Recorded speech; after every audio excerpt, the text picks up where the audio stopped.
ኢየሱስ የተወለደው በምን አይነት የህይወት ታሪክ ነበረ? ከክርስቶስ ልደት በፊት ከ700 ዓመት ቀደም ብሎ የተነበሩ ትንቢቶች ምን ነበሩ?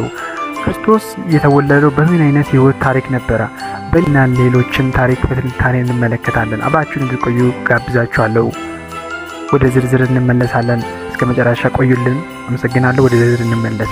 ኢየሱስ ክርስቶስ የተወለደበት ዘመን የመጀመሪያ ዝነኛ የሮም ንጉስ አውቆ ቄስጣር በነገሰበት ዘመን 31 ዓመት ያለም እስከ 14 ዓመተ ምህረት በሮም ላይ እንዲሁም ታላቁ ሄሮድስ 37 ዓመት ያለም እስከ 4 ዓመተ ምህረት በይሁዳ ላይ ገዢ በነበረበት ዘመን ተወለደ።